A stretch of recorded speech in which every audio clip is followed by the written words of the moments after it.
November 6th, 2015. Oh boy. I'm not really sure how to properly start these types of stories, but I'm going to try to get to the point as fast as possible. See, I'm kind of on a timer here. I'm currently writing this on one of the computers in the library at my college. As I type, I feel like I'm being watched from the shadows.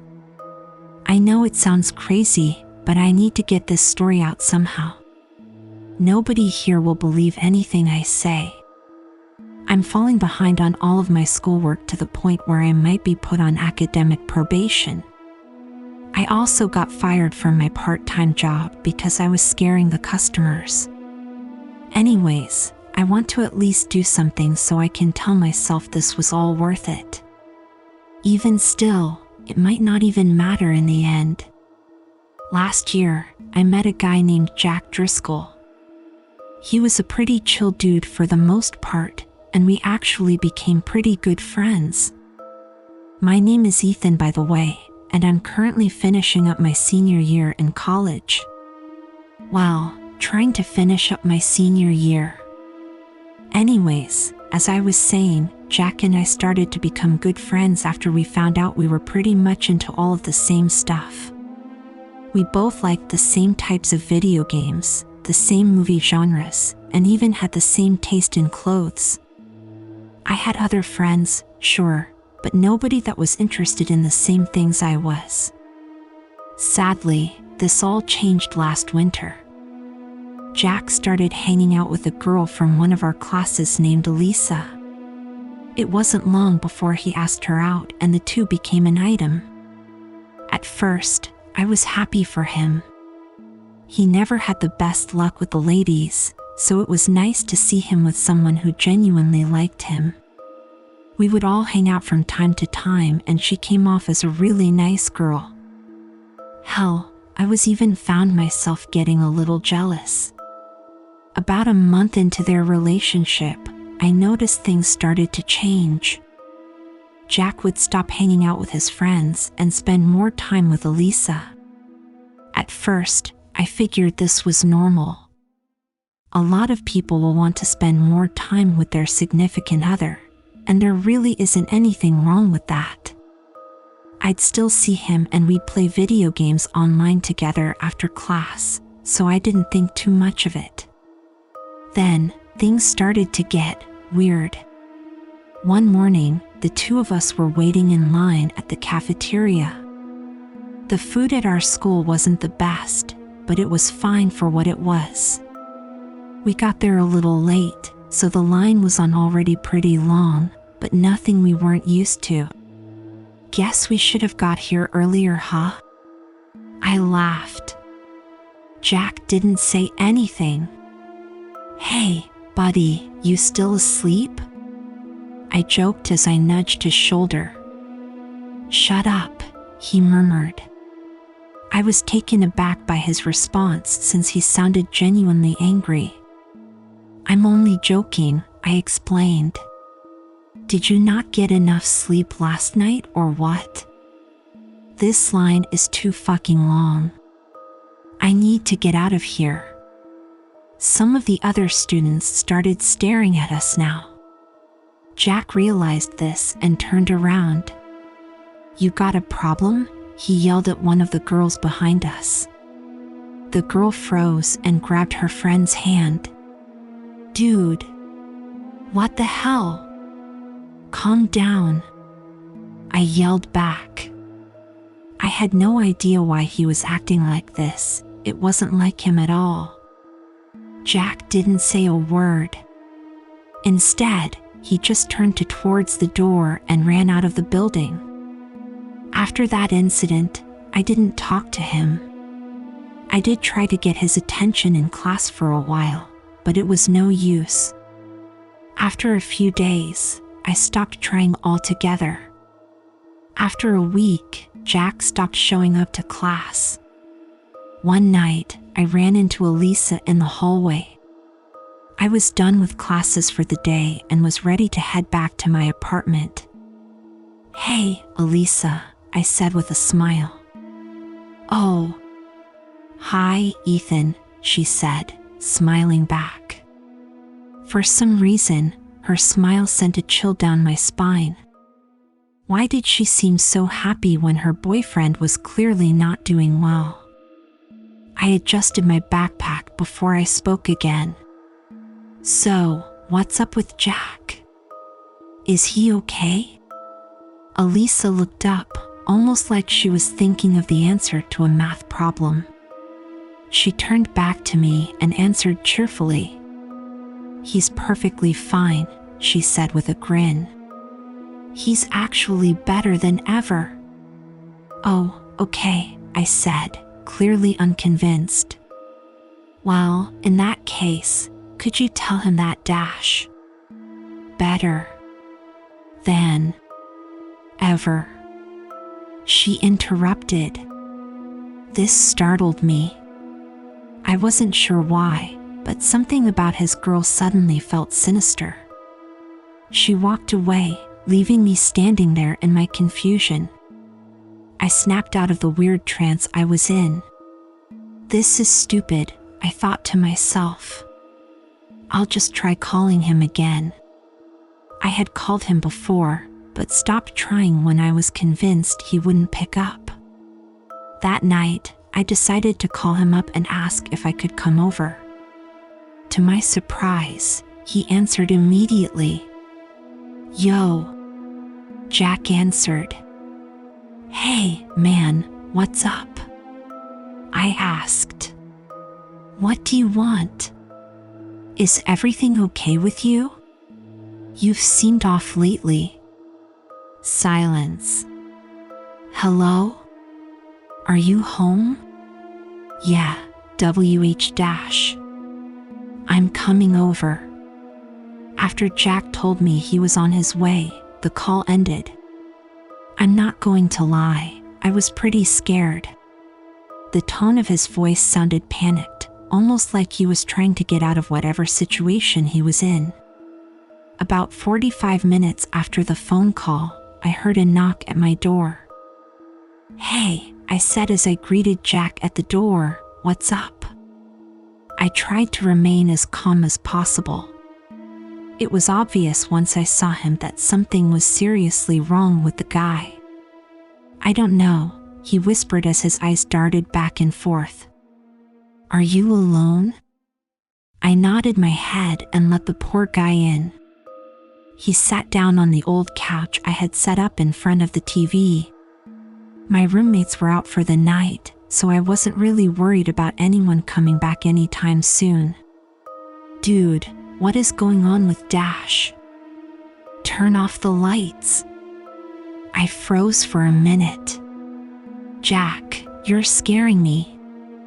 "What's Dash?" "Turn off the lights. She can't find me."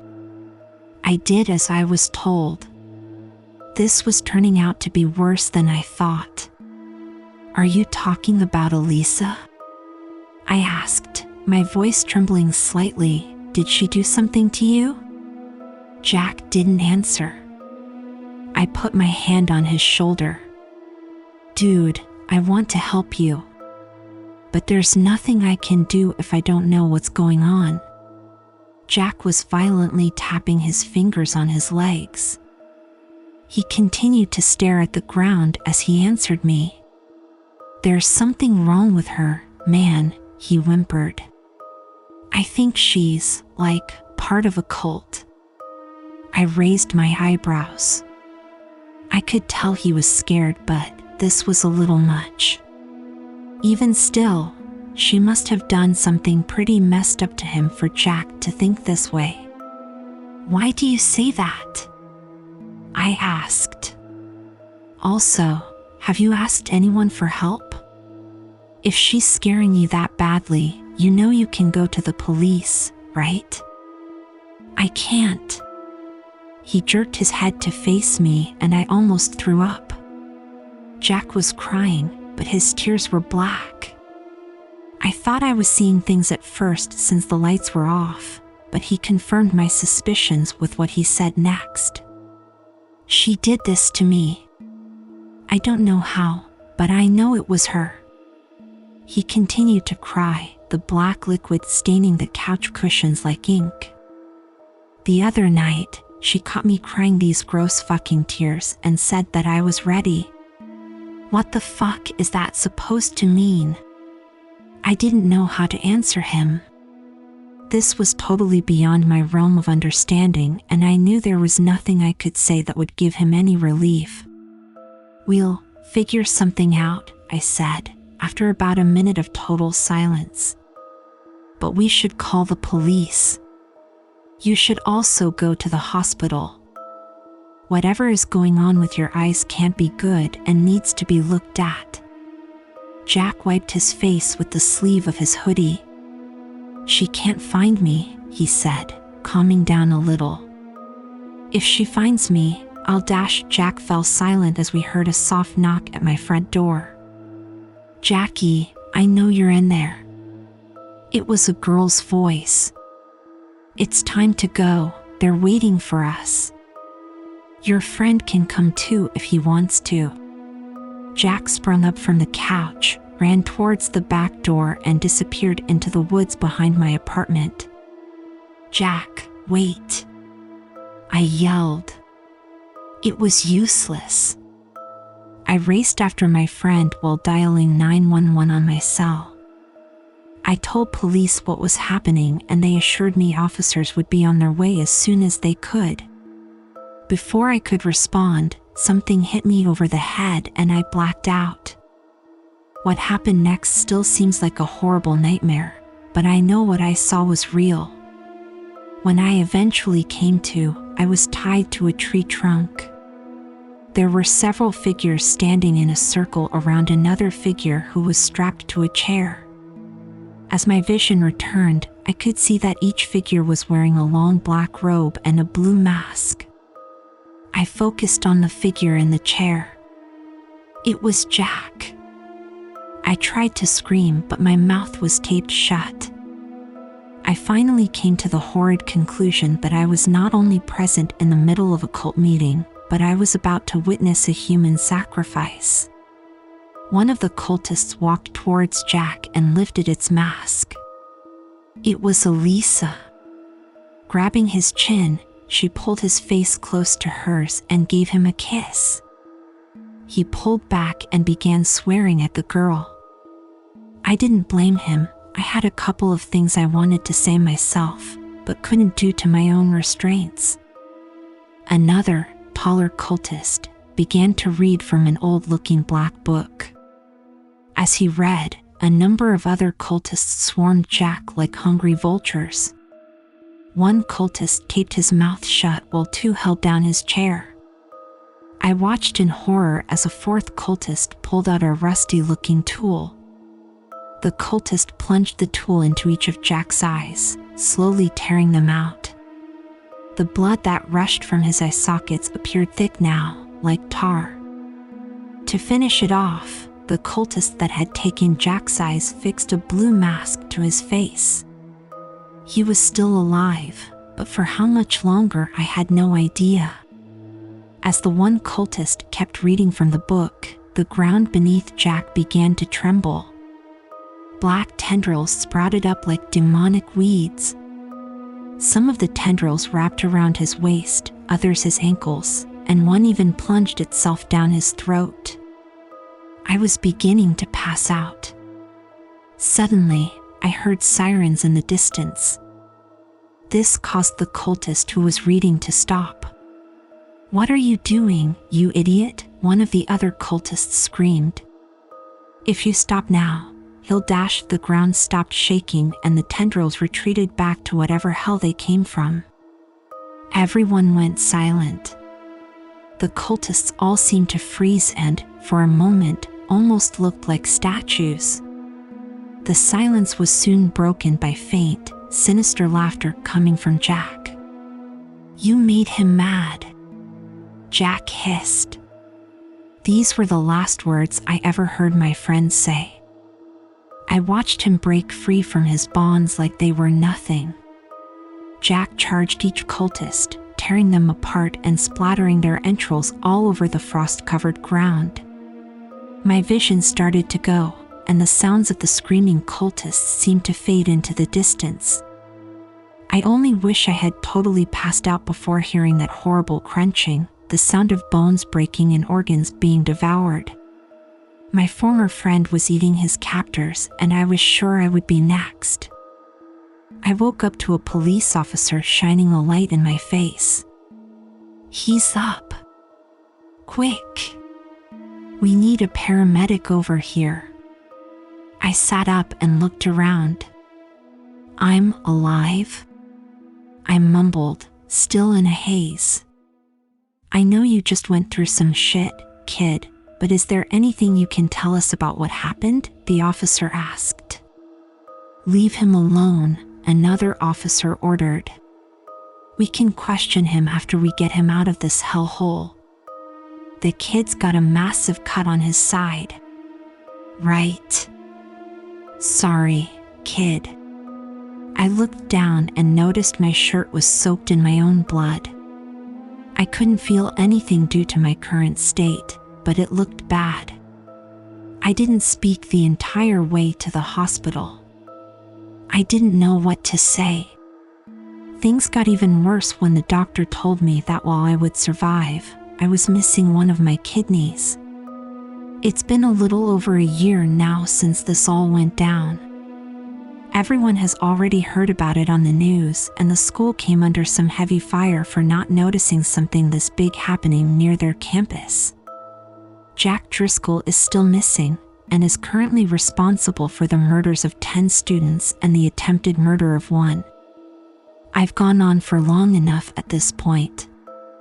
I guess I just really needed to get it all out somehow. I still don't know what the cult was for, why it was formed, or what it was trying to summon. Obviously, nobody will look into this further because it sounds too ridiculous, but I'm hoping someone reading this will. If not, then, I guess just be careful. You can't trust everyone after all.